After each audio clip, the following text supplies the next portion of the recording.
আজকের এই ইফতার মাহফিলের সম্মানিত সভাপতি সাবেক বাগজানা ইউনিয়ন বিএনপির সাধারণ সম্পাদক শ্রদ্ধেয় বড় ভাই আলিম ভাই উপস্থিত আছেন।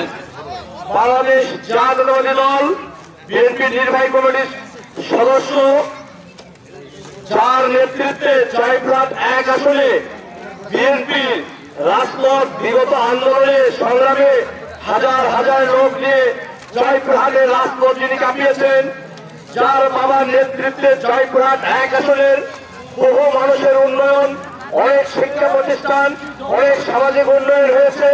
সাবেক মরহুম নেতা জনাব আব্দুল আলিমের ছেলে ফয়সাল আলিম ভাই উপস্থিত আছেন। প্রধান অতিথি হিসেবে উপস্থিত আছেন পালনি থানা বিএনপির সাবেক নেতৃবৃন্দ, জয়পুরহাট থেকে বিএনপি সহ যুবদল, ছাত্রদল, স্বেচ্ছাসেবক দলের বিভিন্ন অঙ্গ সংগঠনের নেতৃবৃন্দ, সকলের প্রতি আমার সালাম। আসসালামু আলাইকুম। প্রিয় সাথী ও বন্ধুগণ, আপনারা জানেন গত 5 আগস্ট স্বৈর শাসক শেখ হাসিনার বাংলার মাটি থেকে ছাত্র জনতার তুমুল আন্দোলনে পতন হয়েছে।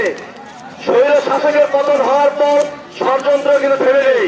বাংলার মাটিতে ডক্টর ইউনূসের নেতৃত্বে একটি সুষ্ঠু নির্বাচনকে বাধাগ্রস্ত করার জন্য শেখ হাসিনার দোসররা এখন পর্যন্ত পায়তারা চালিয়ে যাচ্ছে। বিএনপি নেতৃবৃন্দ, আপনাদের প্রতি অনুরোধ, আপনারা সজাগ থাকবেন। এই হাসিনা সরকার আগামী 13 জাতীয় নির্বাচন কোনো ক্রমেই যেন বাধা সৃষ্টি না করতে পারে। এই অন্তর্বর্তী সরকারকে আমাদের সহযোগিতা করতে হবে।